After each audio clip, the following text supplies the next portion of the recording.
right, I got impatient. I'm not waiting anymore.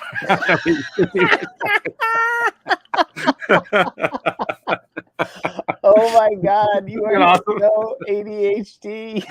Like, God, this is taking forever. Why did it start at 30? I should have had to start at like 6. Oh my God, no, it's so funny.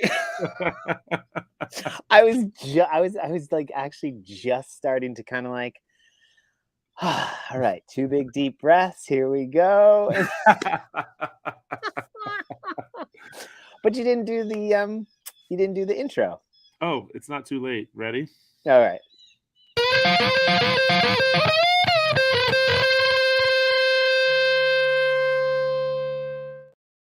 Now we're in it. Damn, we're live. Damn it! No, that's not ours. Now we're in it. Yeah, now we're in it. Now it's official. See, that's man. quick. That's a 7-second intro. That 30-second countdown's too much for me. Well, it could be like start at 10.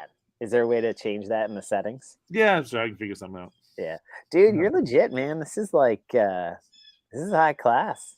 Oh, thanks, man. Yeah, I'm digging this. I like the choice of the background. It seemed spacey, kind of like Right? we were floating through an abyss of the cosmos.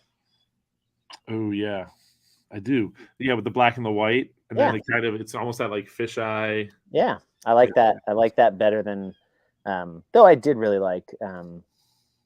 Was it Talking Elite Fitness or the CrossFit podcast? I can't remember which one. Or no, the Open, when they went live, and it was all like 80s Saved by the Bell kind of shapes. Oh yeah, I liked that. It was kind of retro and fun. So they're all cool. I think this is just such a cool capability at a very low cost and low entry. Low barrier of entry for budding podcasters. Yeah, man. Yeah, this is real cool. I was so glad when I found it. I'm like, oh, this is again making it feel a little more like interactive and fun and like personalized as opposed to just like setting up a camera and going. It kind of like, and I'll probably constantly be changing it, but I think that will draw more people in to want to see it. Well, in a sense, though, so there's an aspect to that. Even like your newsletter, you learned that long time ago. Like that's what makes it sustainable for you is that there is a flexibility and a room for it to have a non-distracting aspect of always being able to be changed. So there's always, do you know what I mean? Like for you, there always needs to be a sense of newness and God, what's the word I'm looking for? It's almost like fresh, like a fresh. God, it'll come to me. I'll think of it. Reinvigorate. No, like novelty. See? Oh yeah, there you go. Like there always has to be a sense of novelty for you, and that you know that. Like that's not a critique at all. Like like that is, if it doesn't have that sense of novelty, you will lose interest and thus not stay with it, even though you know staying with it is worthwhile. Yeah. It's like me being angry that I can't reach the top shelf of our new cabinets in the kitchen without a stool or a step, right? Like, okay, man. Call me whenever you need me to. Right. If you ever need something, you can call me. You're 5'6" and they're 10-foot ceilings. I have long arms, but they're not that long, right? Like, great for deadlifting, not pressing. Right. Yeah. So it's like you can get angry all you want, or you can buy a fucking step stool. Yeah. So right, you can get angry all you want that you lose interest in things, or you can find. I tend not to listen to my step stool because it's not my real stool. It's not my real. Well, I like you brought that around to our earlier joke when we were behind the scenes of my Last of Us pun of diarrhea running in your jeans. Yeah, it does run in our jeans. And for those who don't know what I'm talking about, watch The Last of Us. Watch The Last of Us. Oh, jeez. I need to get on. Yeah. Get my feet off of this stool that I've got my things on. Speaking of, it's a stool, chair, high chair. Anyway. So. That was fun. Cool. Fun little warm up there. Yeah, man. So cool. We'll lead it in, Jack. I'm going to ask you a question.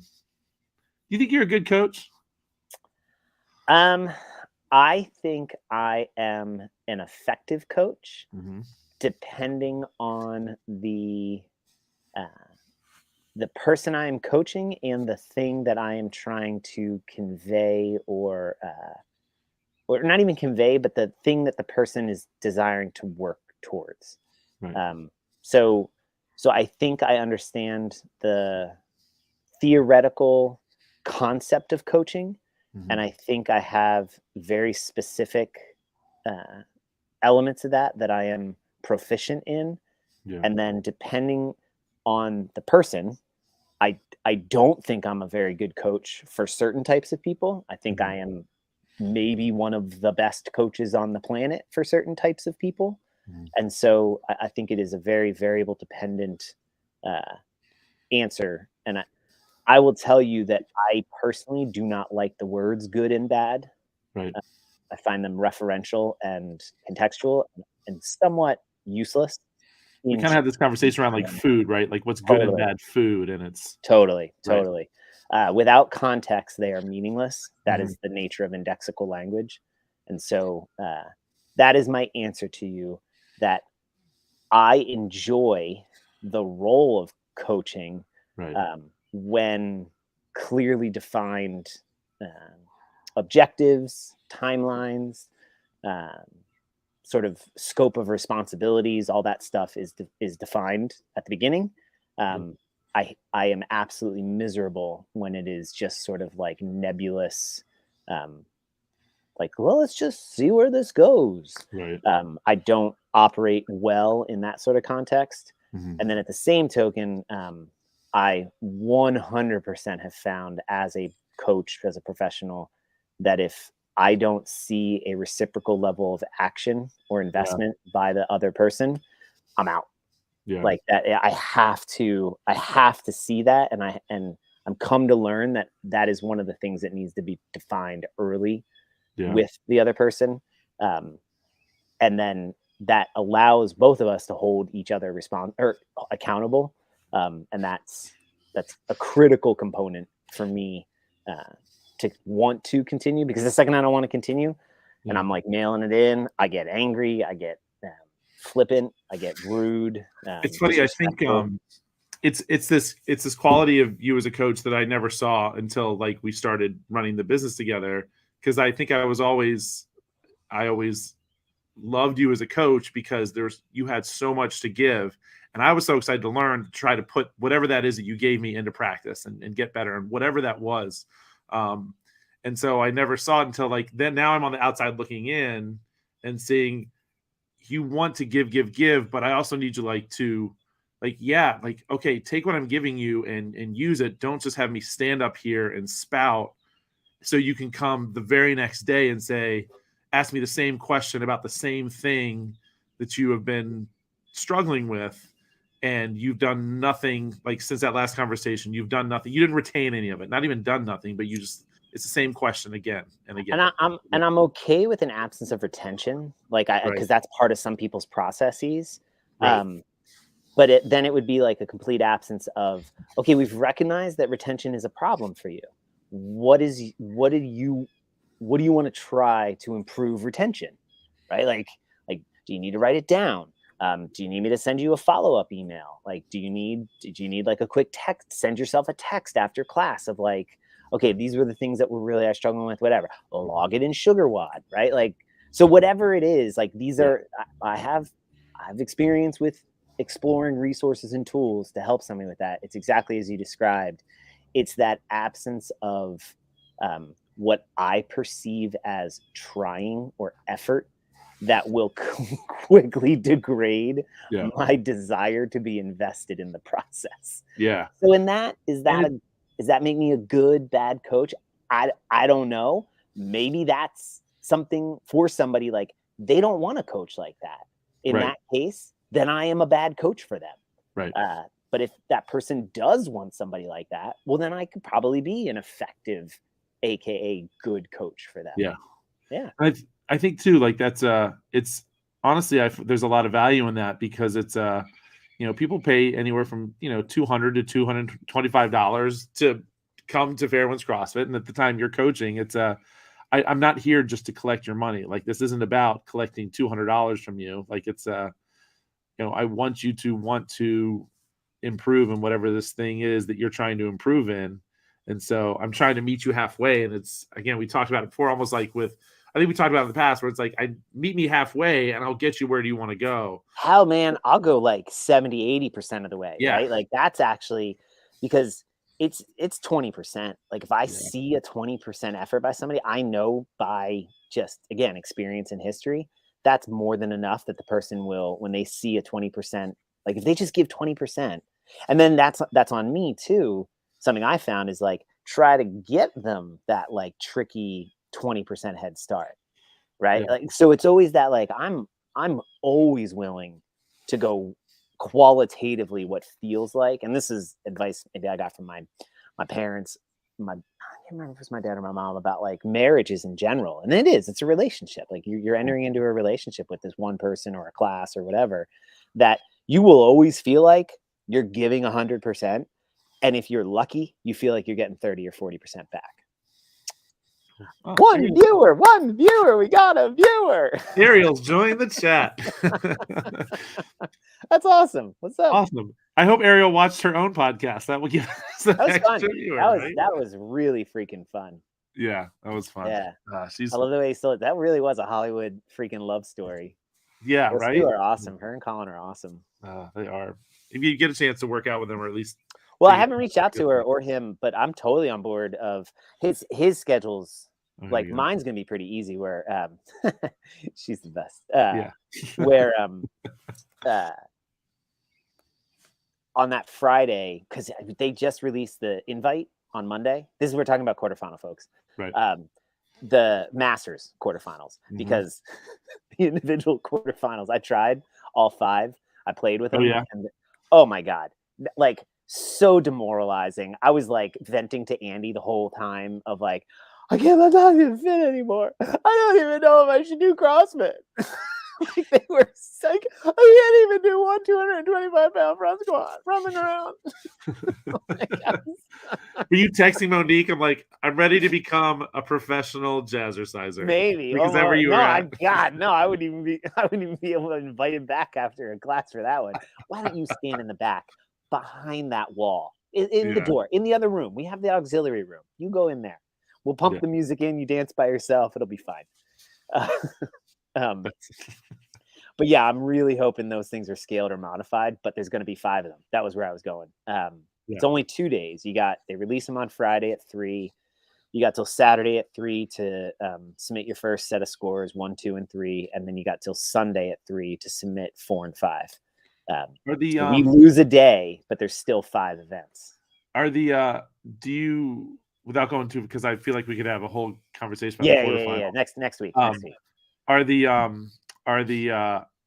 Do you know, like, so for that one in particular, for I think test 3 with the burpee box jump overs and the clean and jerks, is it the same weight for you guys? We don't know. That's we don't even know if it's the same events, right? So right. But I'm practicing my crossovers. I bought a $22 nylon rope from Amazon. Yep. And actually, it does make a huge difference. I believe it. Yeah. I was gonna try the beaded one, but I was kind of like, I've had those before and I don't like them. So I got this nylon one, and it is definitely a rope thing, but it's also a practice thing. Like there's a little bit like when you go the first to like really whip and then relax, and relax. And the more you pike and like pull your knees up and jump, the worse it is. So you got to stay like a double under, stay tall, jump through your kind of through your ankles. And like, so all of the same squeeze your butt when you jump, like all the same cues for dubs apply with these crossovers. And they finally clicked in today a little bit. And I was like, holy crap, look at that. There's some skill transfer here. I was doing wall facing handstand push-ups today too. It's same thing that you guys had as a Mayhem affiliate. Ours was a shitload of echo bike followed by strict handstand, kind of decreasing, a little rest, and then 20 wall facing, and then like a final 50 cal on the bike.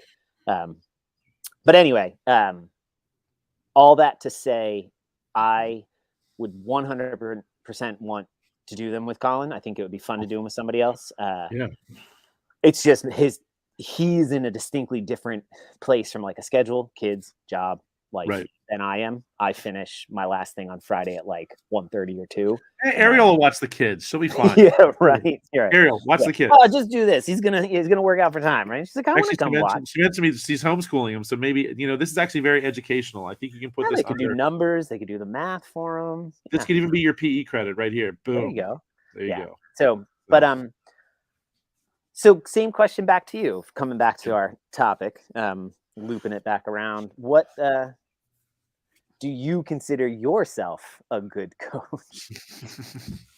Well, I don't like those indexual words such as good and bad, really. What did you say? Indexual? I don't know. Is that the word? That's some word that you used earlier. I don't know. I wrote it down trying to see if I could use it. Just try to like shove it. Indexical. It's indexical. Like now, here, all of those types of things when they're like spatial or temporal, and they have to do with your subjective relationship to that spatial or temporal condition. It's in that term is its indexical language. So excuse me. So sometimes I indexically force words into sentences even though I don't know what they mean. So good and bad is actually more superlative than indexical. I do know what that means. But there's similar categorization of language from like a linguistic standpoint. Yeah. I would I think one thing that made our relationship work so well as coaches is we were so different. And I think we were both very knowledgeable. I would definitely give you the edge on the knowledge part because there's so much I learned from you, and I feel like I'd still constantly learn from you. But I'm still also trying to constantly learn. But I feel like I have I don't know. I feel like from that I could connect with anybody that walked in that door. And so like pull up the level 2 manual. Okay. The 6 elements of coaching. Yeah. Because this is a great when you just said that's a great point. So if we're looking at this, the foundations of effective coaching, a trainer's ability to coach others can rest on capacity in 6 different areas: teaching, seeing, correcting, group management, presence and attitude, and demonstration. And Ariel, sorry, this is what I was talking about last week, but I couldn't remember all 6. So I'll go ahead and turn in my level 2 qualification and go take that course again. Yeah. But I would say that both of us share a equal but maybe slightly different level of proficiency in teaching, seeing, and correcting. Yeah. Meaning, I would say we 100% are both on par with the requirements to meet a level 2 minimum of teaching, seeing, correcting. Yeah. Group management, again, I think we are both effective as group managers, but this is where what you were just talking about, we have 2 distinctly different styles of how to group manage. And that was, for me personally, as you just said, one of the most rewarding aspects of working with you was your way of group management is just diametrically opposed to my way of group management. To the extent where, like, if I was watching, I would say your way of group management is detrimental to actually group management. But it's not a true statement because you effing land the plane every time, and the participants within it always have a good time. So by definition, you are effective and proficient and very good at group management. Presence and attitude, I think we both share it. And then demonstration, again, that's so relative. As long as it's effective, right? I can do a bar muscle up, you can't. But that doesn't mean your ability to demonstrate the bar muscle up or its key components doesn't yield effective execution by the athlete to who you are demonstrating it. So in that sense, though they may be different, I think they're equally effective. And that, but I think that I come back to, in summary, that group management part is the part that we differ so much, but it didn't really matter because the role of the coach isn't, you're not an elementary school teacher. Right. You are a professional in a movement practice trying to convey how to do something. Where the group management matters is in that relationship building. Yeah. And so that's the part where I think we were equally effective, just different. And I always had so much to learn. And when I gained an appreciation for that from you, I had always so much to learn from you in that. When I gained an appreciation for that, and not at the expense of inauthenticity to me, right? Like we will forever disagree that I will not allow somebody to join a class if they show up at a certain point too late. Right. That is something that I will consistently disagree with you with and others. But for me, it's the in the moment uncomfortableness, I firmly believe is for a greater good. And I'm willing to sacrifice that in the moment appeasement for what I believe is the greater good. And if that is so detrimental to the relationship with that person who I'm saying, sorry, it's 15 minutes. I can't let you into this class. You can come to the next class if you want, or, if you need to send me an email, we can chat about like what's going on, but it's just not going to work for you being here now at this time. If that's so bad or detrimental and the person says, well, I'm never coming back here again. Be like, well, then we just did each other the best favor. Cause if that's the thing that's going to trip, just wait. I'm going to be way more of an asshole on something else. Yeah, that's more of like a mutual respect that you need to have for each other. And if you can't show that, like I'm trying to come at you with hey, I am trying to do what's best for you, but also best for the general good. And if you're not doing that, then but again, like that's experience. That's a feeling of. But at the same token, I've watched you do the complete opposite and completely make it work. So I'm not so much of a narcissistic moron to realize like maybe there's room for me to come away from that a little bit based on like nothing is black and white. It is totally about the complexity of the variables of the situation. And anyway, so that was a really long digression of that group management stuff. But I agree. Like that's where until both of us take a level 3, we can't really claim one is better or worse than the other in those other 5 areas. Yeah. And I think really when it comes down to that group management piece too, I think it comes down more to the athlete too, what they prefer. I think that comes down to 2. I think there were people that jived with me and there were people that jive more with you. And you can sometimes feel that too when you're coaching a class that's not normally your class. That's sometimes the flow feels a little like coaching that 5:15, 6:15. I coached it before. I've coached it many times before. But when it became my regular class, there is some like adjusting that needs to be made because there's a certain expectation of how things flow. So that's an interesting comment. I'm curious, is there, let's say if I was like a brand new coach, is there anything to fall back on maybe for me to start to get a sense of where I fall on, I don't know, you call it like a continuum of new to great sort of categorization or classification of a coach? Like, do you have anything that would offer somebody a like that maybe? That's weird. There you go. Yeah. We're in it. Actually, we can do this even bigger. Here we go. So, there it is. Nice. So so this is what kind of what spurred the conversation. And I'll just read through it once and then we'll kind of say you're doing that wrong. A novice coach says everyone should do it like this. A mediocre coach says you're moving in the right direction, but here are all of your problems. A good coach says that one's harsh. We'll go back to it. A good coach says, keep moving and let's change this one thing. A great coach says, can we walk together? And this was from Chris Cooper of Two Brain Business. He said, I've been a coach for 26 years and 10 months. Someday I hope to be great. In the meantime, I walk alongside other business owners and whatever the cutoff. But he's been doing this 26 years. And it always cracks me up. Whenever I read anything Chris has written, or Coop has written, I always immediately am like, Chris, you need a better editor. How about instead of I've been a coach for 26 years, how about I've been a coach for almost 27 years? Right. 26 years. Comma, someday I hope to be great. Yeah. Let's take your two chunky sentences and turn them into one flowy compound sentence, buddy. Yeah. He didn't get in the business because of his editing skills. So Not at all. It's because he's got some very good points to make. He's awesome. Yeah. He was awesome to watch recently on Savan had him on his podcast. Oh yeah. I forget what they were talking about. Maybe just like the business of business type of stuff. But Chris he's awesome. Like he's always awesome. I just wish one day he'd invest in a microphone for his podcast. But again, like why? Why bother? I don't know why.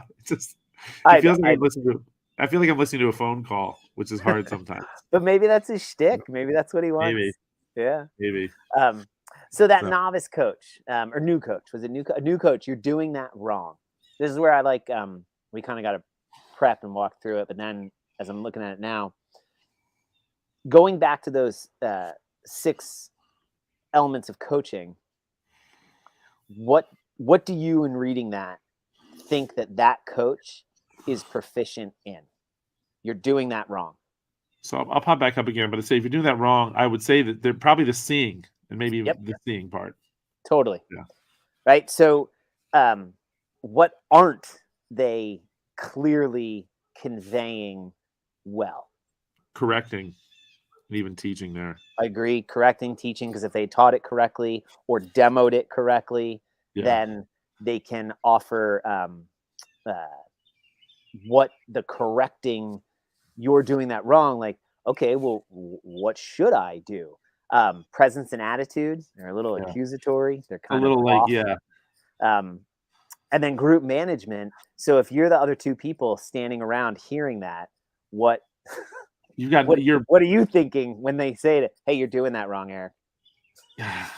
It would, if anything, from a coach that you've now I think I might be doing it wrong, but just by that sound, I was like, I don't know what I'm doing wrong. I don't know what I'm doing, but I don't want them to see me, so I'm going to go hide behind the rig. Yeah. You know who you are.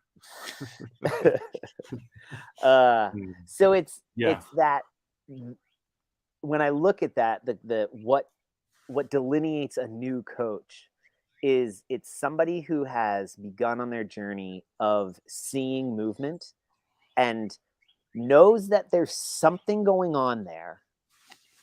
It doesn't look like the way they know that it should look.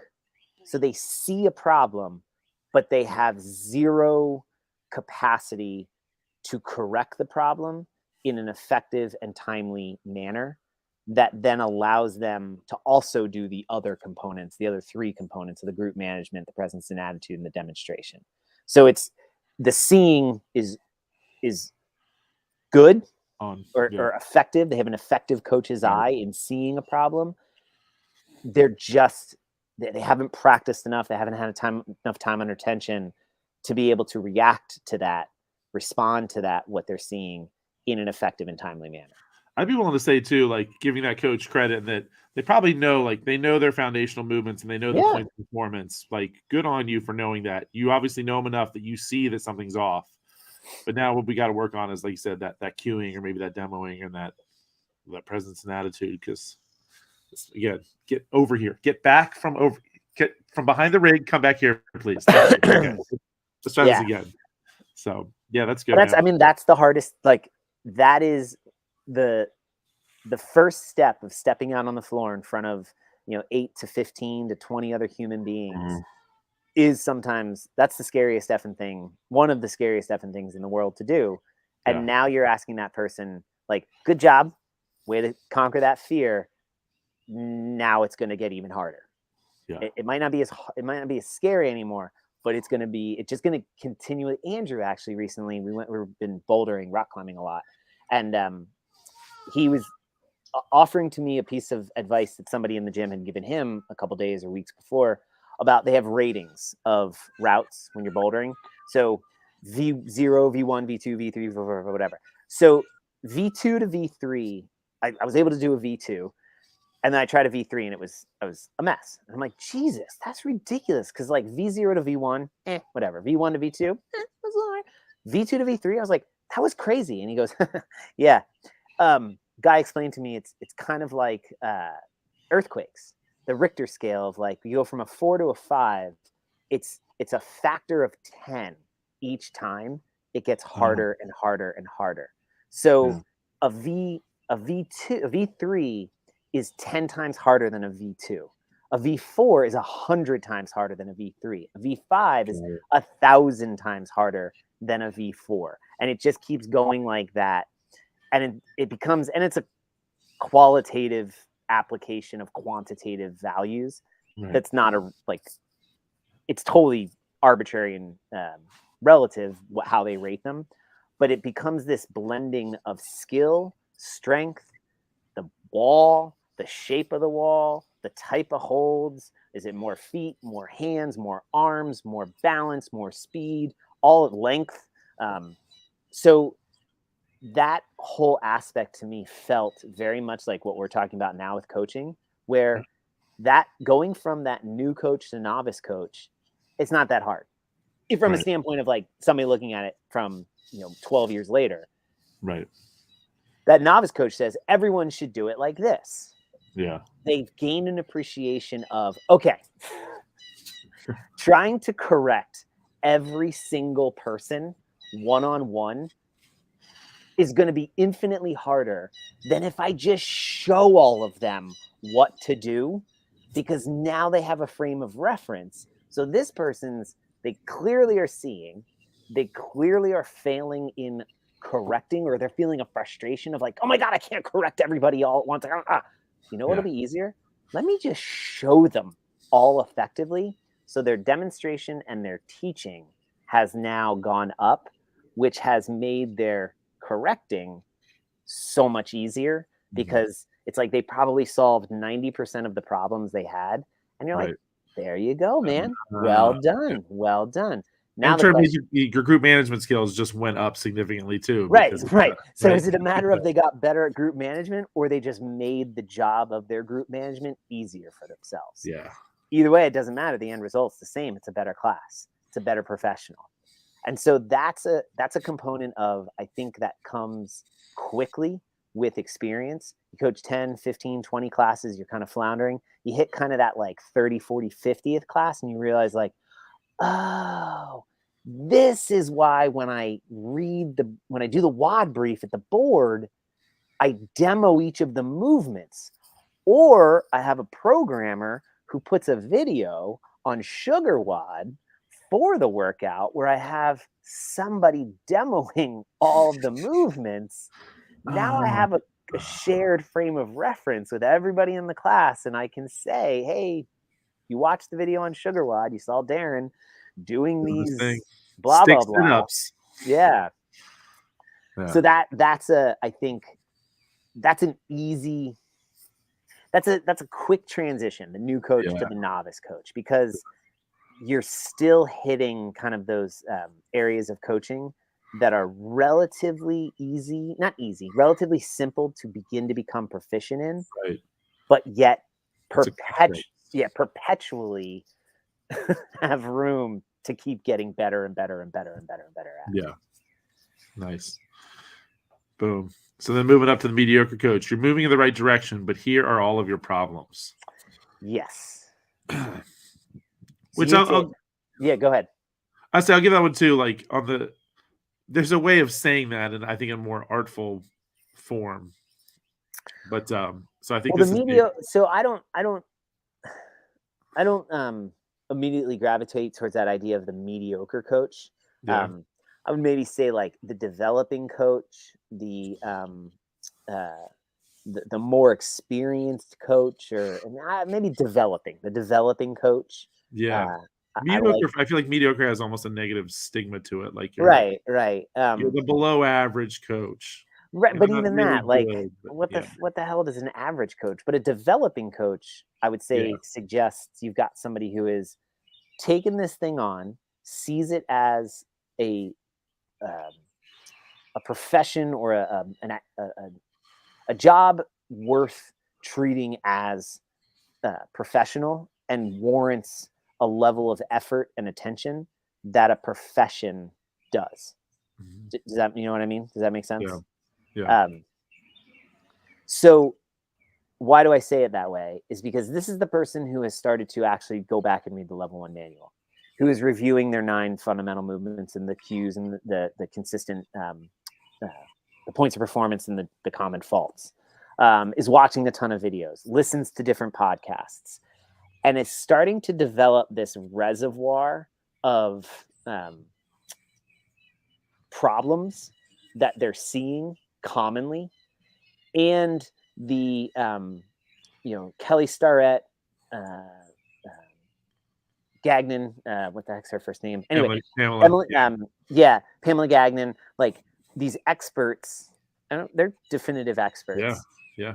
Who in their videos provide 3, 4, 5, 6 ways to fix common errors or to approach something with zero intention that as the coach, it is expected that you offer an athlete in the moment all 5 or 6 of those ways of fixing it. Yeah. So Eric, you got a butt wink in your squat. Hey man, I'm gonna need you to spread your feet, put your weight in your heels. You're gonna need to throw your butt back first. And I just like professionally vomited all over you. I had that aha moment once. I think I had gone through the Bergner warm up with Monica at the time, and through the snatch, and I'm pretty sure I remember by the time it was all said and done, she looked at me like, I have no idea what you just said, and I'm pretty sure I just like fire hose vomited Bergner like cues and corrections all over her. I always imagine Finding Nemo, and when Crush, well, what we're gonna have you do is you're gonna come out the show, then when we hit the thing, you're gonna rip and pull up around and say, all right, I see you guys have a great time. Yeah. And Marlon's like, you're really cute, but I have no idea what you're saying. Yeah. That's a good one. The developing coach is Crush in Finding Nemo. Yeah. You have so much knowledge that you now want to just like give, but you don't really know how to simplify it, clearly get it out there and make it effective to that person that you're trying to correct. Right. And so in that sense, I find that is a better description of that category, the developing coach, because it's also the place where many and most of us never get out of. And that's okay. Like it's a profession that facilitates or allows for you to be in that developing status for a really long time. It also is a landing pad that there may be aspects of your coaching or your profession that you do develop into being a good or possibly even a great coach, but there's other aspects that you're constantly coming back to in developing, and you're iterating back and forth. I don't know, maybe like the 10 general physical skills, where just because you were strong 2 years ago, maybe you haven't spent a whole lot of time inverted or working on your pull-ups or whatever. And sure, your clean and jerk is gone up by 15, 20 pounds, but you can't do more than 2 or 3 pull-ups anymore. Right. So are you still strong?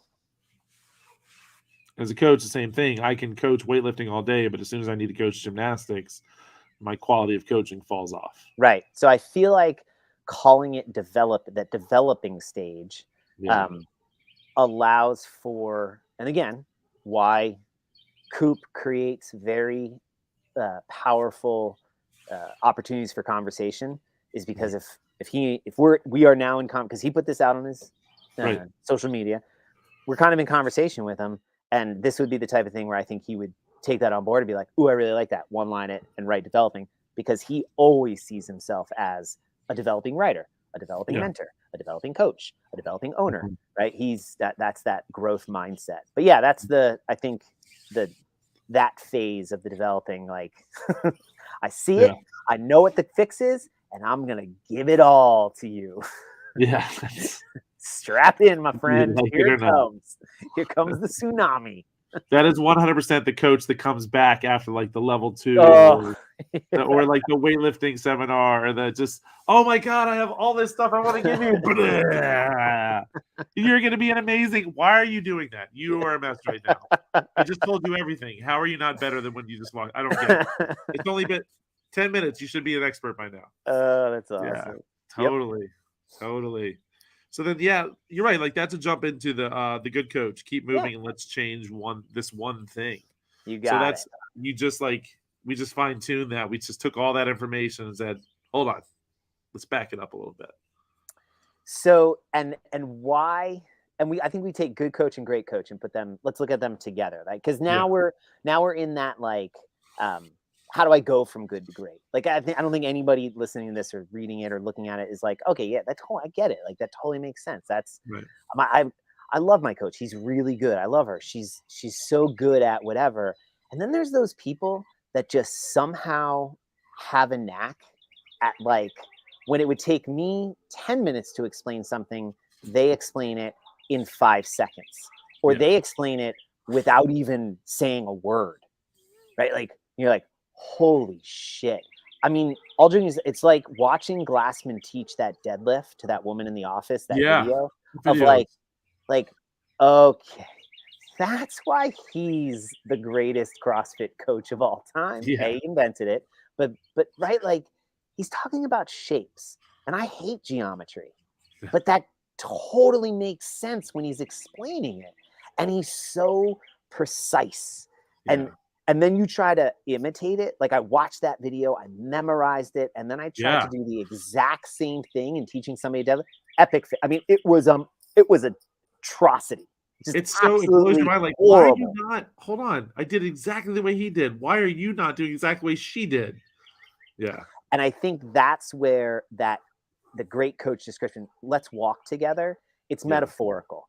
You're not actually, right? So if somebody's looking at this or watching it or reading it, like, okay, so to be a great coach, when somebody's got a problem, I just have to say to them, walk with me. Yeah. Like, the person's going to be like, go fuck yourself. I'm doing deadlifts. And I have 10 you're not getting to the bottom of that squat. Let's go for a walk. Yeah. I got 10 minutes to hit a heavy. You go take a walk. I'm deadlifting. Take a walk, son. Yeah. Right. No. We're not literally saying to ask them to go for a walk, or maybe we are. Ooh, we'll have to come back to this one. That's a great question. Yeah, that's we'll come back to that one. Do you have a list of your favorite podcasts to learn from, Ariel? We'll come back to that. I have a pod. Oh, it was about Open. I did one for with the Open was coming up. I wrote a podcast I wrote a blog post a while back with like the history of the Open and the games, with like 2 weeks worth of viewing, fun, sort of like all the anyway. But that's a great that is a great question. That aspect of the let's take a walk or walk with me. To me, what that transition between the good coach and the great coach is, the good coach is prescriptive, declarative, says, I know what you need, but I've never actually asked you how things are going, right? So the first thing they say to the person is in order, keep moving, but fix this one thing. So they've trimmed it down. Awesome. They've personalized it for the person with a cue or what they think they need, but it starts with an order. The great coach, it also starts with an order, or it starts with a request. So in a sense, it's right. Pull it up again. Let me get the language. Yep.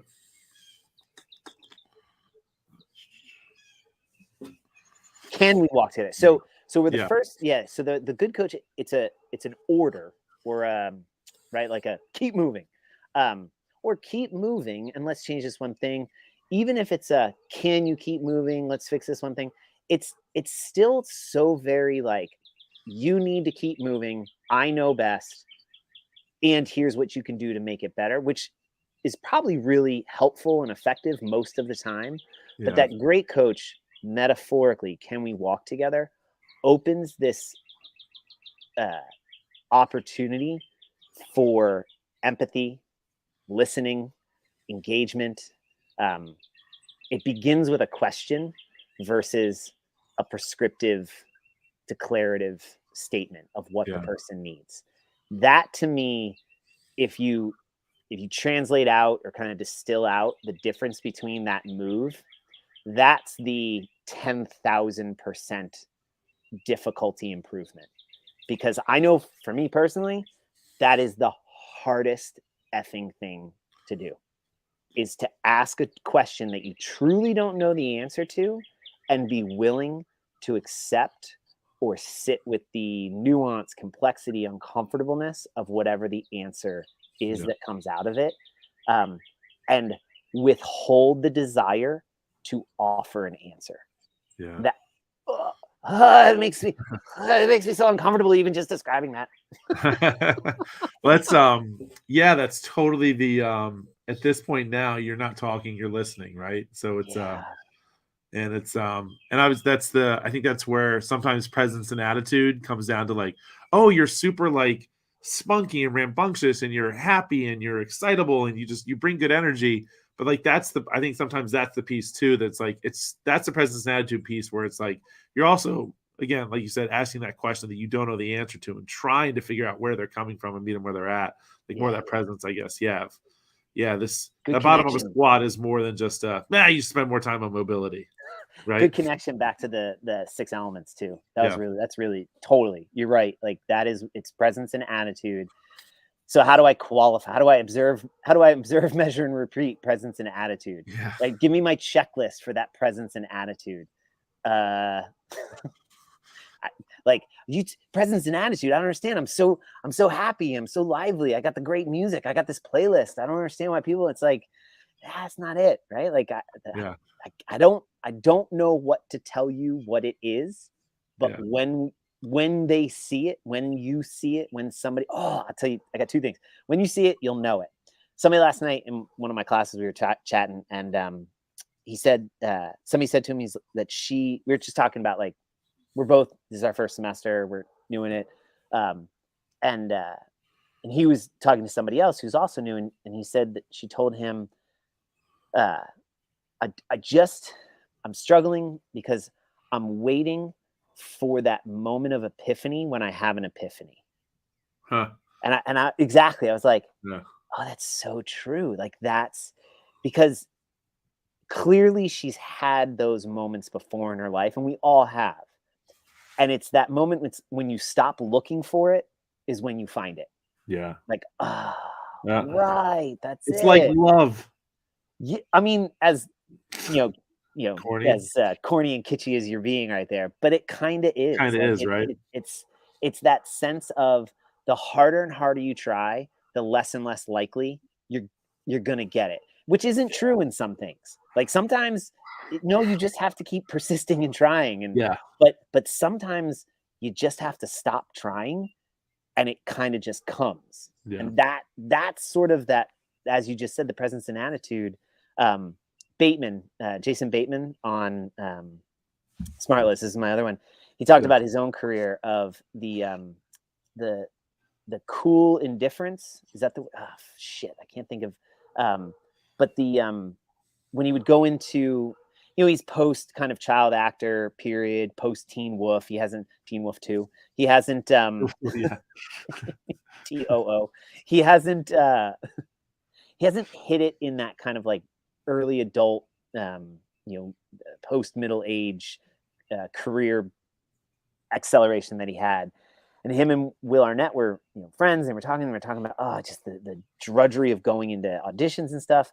And Bateman said, I've come to a point where I just kind of have cool indifference. Like I show up and I know everybody in the casting staff, and I know the director. I worked with him when I was 9, when I was 13, when I was 22, right? So he's like, the fact is, I don't need the job, and I kind of want it, but if I don't get it, I got 3 others that I could, just as easily go try out for. It's just this one fits my schedule. It's close to the house, so it's in line with the kid's school. So I'd love to have it, and I think I get the part. And he's like, the second he adopted that sense of perspective on he didn't need them, they don't need him, but in that reciprocal relationship, they were a perfect fit for each other. Yeah, that was his epiphany of an epiphany of holy crap. That's how they started the podcast SmartLess. The 3 of them didn't really need to do anything, but it was COVID. They missed each other. They couldn't go golfing anymore. Sean Hayes had moved too far away, blah, blah, blah. And they're like, well, shit, let's do it. They sold it to, one of the big, actually they did like a season and a half, and then they sold it to Wondery for like $25 million or something. Yeah, whatever it was. Yeah, it's probably the thing that makes them the most money now in their like career. But anyway, so otherwise, that sort of extrapolation or taking it out of a CrossFit context, that's what I think that great. Anybody who is great at anything is captured in that metaphorical statement of, can we walk together? Yeah. I mean, that's what I like about it.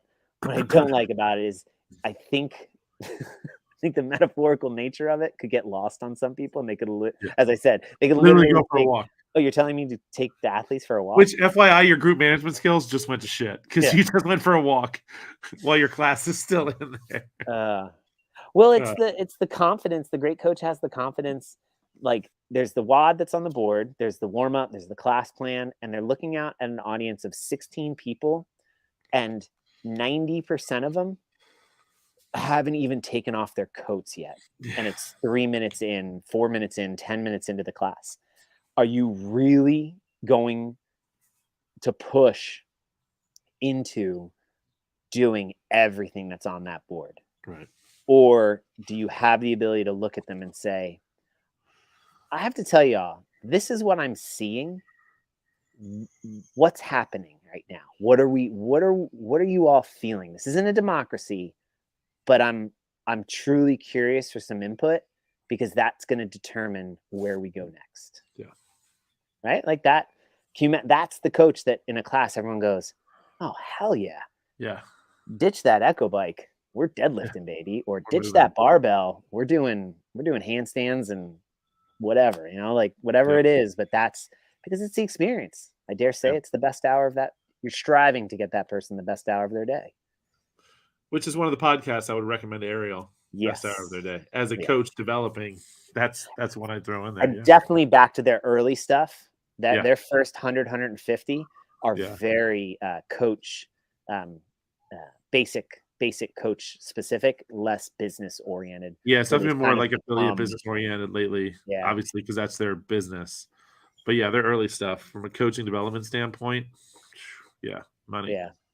Yeah. And me personally, I actually, because the mechanics of CrossFit, you can learn on your own. There's videos, there's all of that. Like, just read the CCFT prep manual and just go through all of that, videos and stuff, and journal articles that are all free online now. I like more of the sociology, psychology, social psychology, human development, those types of things, philosophy. Kind of more like a Chasing Excellence to an extent, like the way he presented it, right? Right. Thanks, Eric. Yeah. Trigger. The more like theory of mind stuff, like how we think about thinking. So that stuff, and especially like some of this, like, I forget who the author is, but like Good to Great, or Cialdini's Influence, or Habit, or Switch, like some of these Charles Duhigg's Habit, Chip and Dan Heath's Switch, those types of books. Some of those were book club, aka Jack read the book and then everyone asks for the 15-minute summary in the first 15 minutes. So we brought wine and cheese and we had a good time. Yeah, and then they all want to talk about something else. So super rewarding for me, folks. Why don't you just tell me the name of the movie you'd like to see? That's about what it is. Good stuff. That's awesome, man. Cool. Well, good stuff. Yeah, good. Quality. No, I'm not gonna say good. Quality stuff there. Breaking down the novice coach up to the great coach. Oh, it's a great find. Yeah, and I think, like I said, any coach that might be listening to this, I think you can look at that and kind of see where you're at and see where you can get to. And so, for you, as somebody with a handful of folks now, kind of under your wing, what is your greatest difficulty, challenge, obstacle in conveying this to them?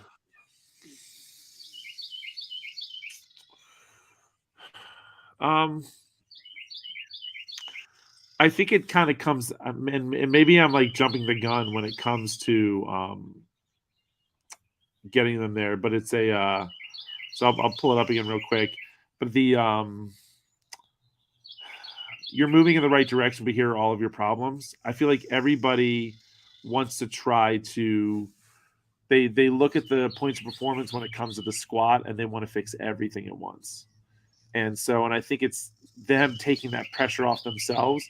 Yes, I want you to know all of these. It's important to know all of these by the time you step on the floor, because if you don't know what, then you're not going to know what to look for. And they're all, ready to learn that, and they want to learn that, and we practice that here and there.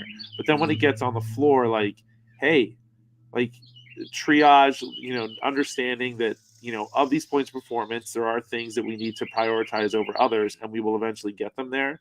And that just like them as a coach, the process of them as an athlete it's a long road to get them where they need to go. And so give yourself a little bit of a break. And if they're not perfect at the end of your class, that's okay. Are they a little bit better? And that's what's important. Are they a little bit better? And then at the same time, too, did you connect with them? Did they have a good time? Awesome. So are they a little bit better when they got there? Did they have a good time? And did you connect? Awesome. Then that's where I need you to be. I don't need you to be a textbook. I don't need you to be the level 1 manual in person form, throwing it out to them. And I think that's where I see the biggest barrier is it's okay not to know. It's okay not for everything to be perfect. Yeah. And that's a difficult, you find that difficult to convey to them. You find that difficult for them to believe you when you say that. I think I'm finding it difficult for them to, when they get into, I guess when I evaluate and watch them in class, it's it's almost like losing focus on. I would say it's almost like and maybe it's because I'm sitting there watching them, right? Like that obviously adds an extra little piece to it. It's, well, their boss is sitting there watching me do my job. It's you almost see this lack of confidence in getting it out there, and I mean maybe other people don't. Maybe the athletes don't see that. I see it, and I see this lack of confidence, and like, hey, it's good. Like what you're talking about, and could it be better? Yes, but it's like I wouldn't put you on the floor if I didn't think you were capable of doing this. Yeah. And so what I see it more as like a lack of confidence, and so I think that's where that comes into. So that's interesting. And I'm gonna hit you with one more. Yeah. When did you? Because I would imagine you have felt the same thing. Uh-huh. When did you, or how did you get over that? When did you have that moment of self-awareness of like I can do this? I don't. So, it was that day that you told me I could do it. Like it was that day before you even started coaching. No, I think I just started coaching then. Because I think I had just started coaching, and you had said to me about, like, it wasn't just about being a coach, it was about running an affiliate one day. This was years before you and I ever had a conversation about it. And so, and maybe it was, I think it was just, I don't remember. I feel like that was one where someone who I looked up to as a coach said, "You're actually really good at this, and you should keep doing this." And I think that was the moment for me. It was like, I am good at this, aren't I? And then when I made these connections with people going through foundations, and then you see them progress over year after year. And a Shelly, for example, who I did foundations with, and then eventually became a coach. Like those, they come and go. Like there's plenty of times where I've walked out of class being like, I hope they didn't realize I wasn't totally confident in what I was talking about. Like I have those moments still occasionally. Yeah. But I think it's what it is. Like it's people that I look up to when they say like that was awesome. It kind of I agree. Like I think you're hitting on something of it's that how to replicate, create, and not so much manufacture, because that feels disingenuous. Yeah. But to create the opportunity for the new coach to be given that gift of awareness, of perception, of being able to see yourself as others see you.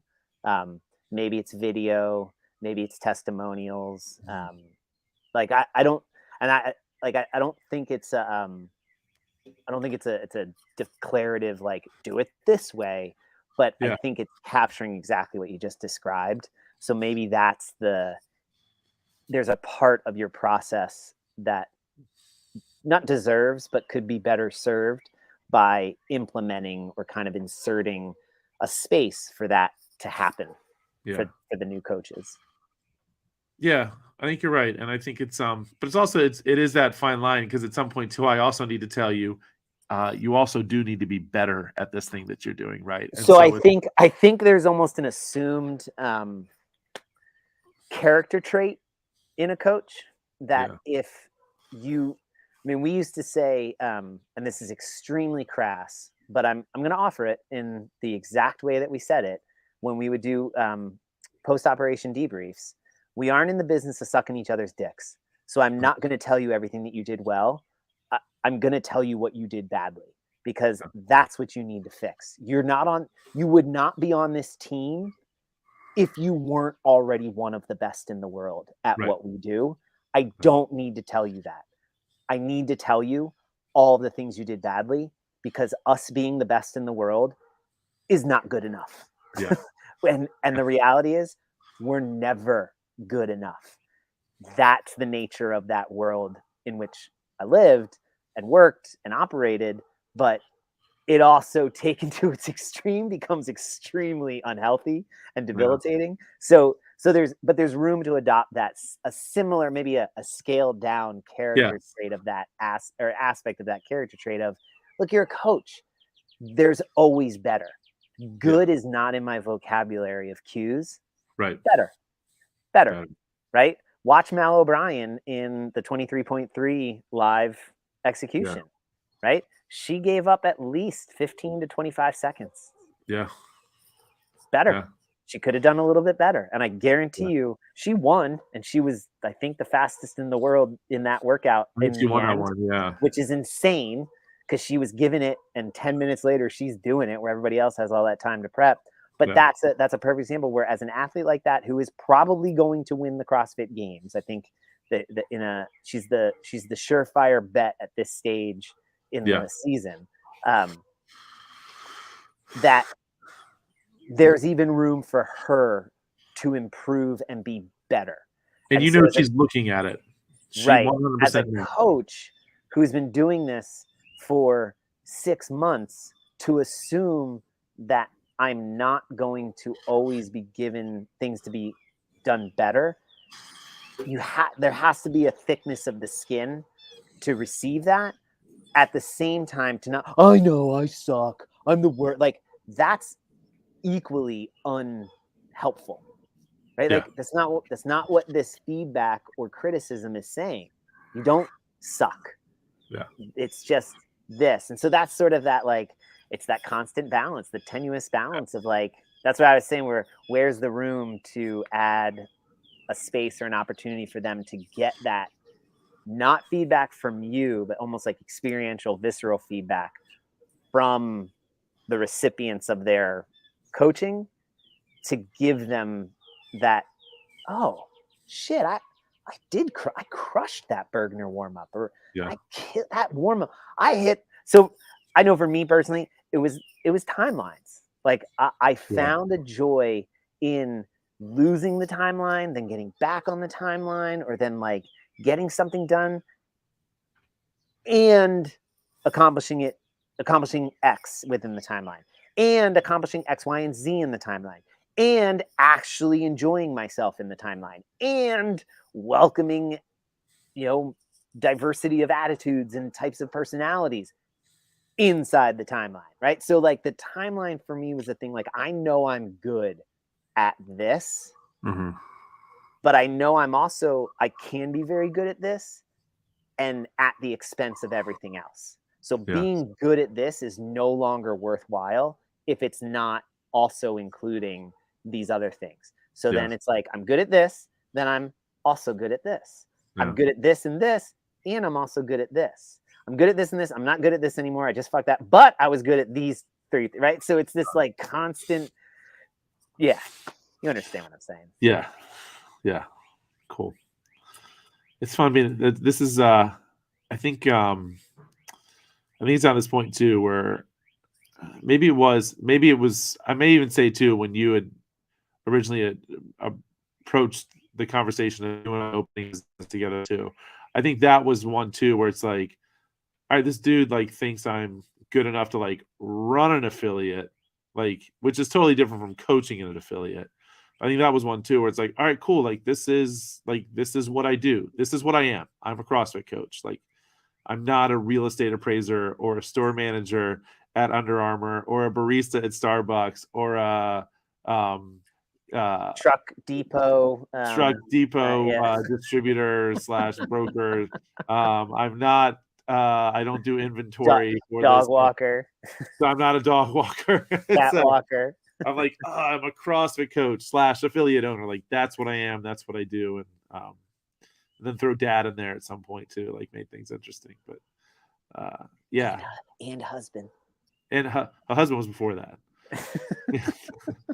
Husband was locked down, son. That's good. Awesome. Cool. All right. Okay. Well, cool. Gratitudes. Let's go. You want me to go first? You want to go first? You go first. All right. So I'm listening to this book about time and whatever, and but it's very like it's sort of like a commentary on climate and the climate crisis and whatever. It's enjoyable. Jenny Odell, Saving Time. That's the name of the book for anyone interested. Just came out. But a while back, like when we were getting into camping and stuff and car camping, and I was like, I want to get like some, renewable energy things or whatever. And so I don't get to use them very often, but when I do, and especially like if the power goes out, like having this thing, it's called a Jackery. I think you've seen it. I think I've shown it to you. Oh. But like this is my setup right now. So I have, do you see the solar panel? Yeah. And then you see the little like converter right there. The Jackery. Yeah. So you don't need the solar panel. Like the battery lasts anywhere between 8 to 16 hours, depending on what you're charging. But like I totally set it up today because it's sunny and we're sitting out here.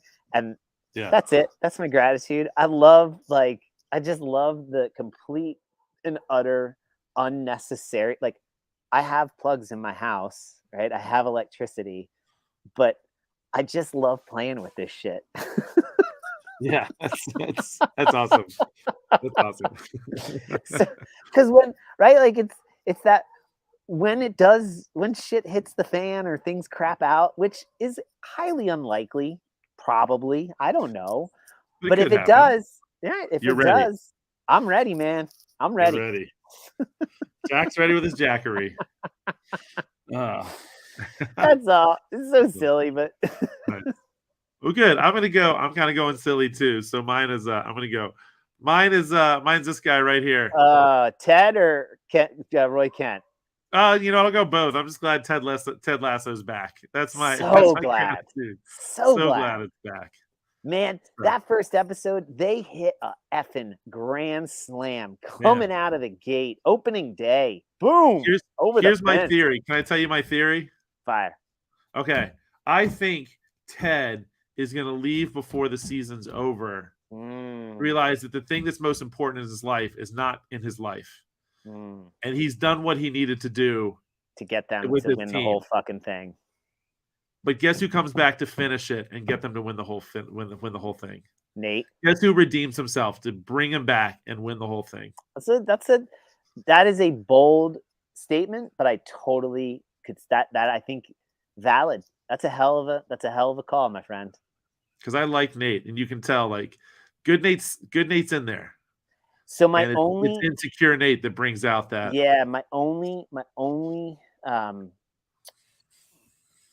pushback on that would be that for Nate to, I think, psychologically redeem himself or come back from the precipice that he is on or has gone over is to validate his worth via internal metrics or something. And so winning it via taking him would still be an external validation. Yeah, it would be. So if the show holds true to its depth of writing and its awareness of what issues they're addressing and kind of exploring, I feel like he won't coach and win it. I think he will recognize. I feel like his redemption comes prior to winning it. That's just the icing on the cake to finish it off.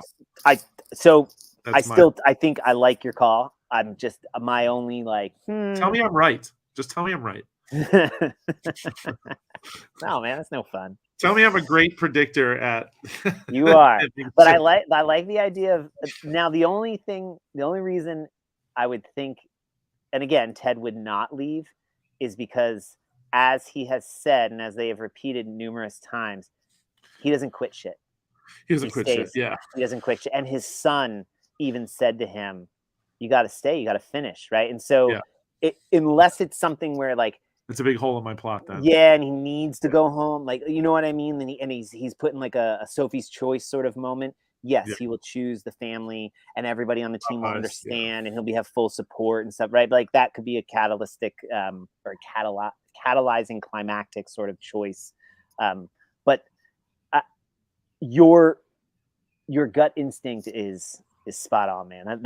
That makes it very fun. This is gonna be a hell of a season. Yeah, I'm excited. It's a good show.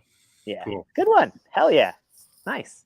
Awesome. And if we lose power, I can run it off of my portable power station and we can still watch all the episodes. I will come to watch it with you. And if you need anything from that top cabinet, I will get it for you. I'll get the snacks from the top cabinet. You power this iPad to watch the show or the TV to watch the show. Done. Boom. Done. Done and dusted. Teamwork makes the dream work. Awesome. All right, well done. Well done, sir. Cool. She's gone now, but thank you, Ariel, for joining us. Yeah. By the way. That was a while ago. She gave me she is I'm out. Boom. She has elevated herself to the top of the fan club, the Two Bros in a Box fan club. That's right. Maybe we'll have to put up go ahead. At the start of each week, we'll have to put up like a badge for like our top fans. Viewer number 1, real time. Real time will always trump watching it recorded. Word. The audio version will be available Friday. I'm totally making up all these rules. Yeah, there are no rules. Put your shirt back on. There's one rule. What's that from? It was a Little Caesars commercial where they were doing like the hot and ready pizzas where you can just grab a pizza for like $5 to go. You didn't have to like wait for it.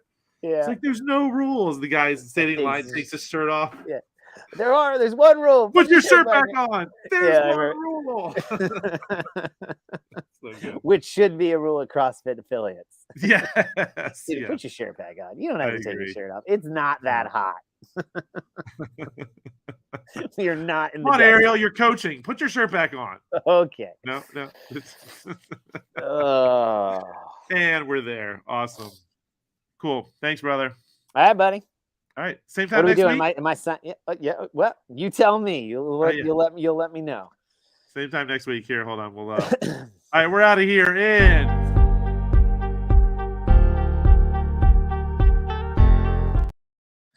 Too long. It's too long. Cool. Awesome. All right. Send us out. All right. And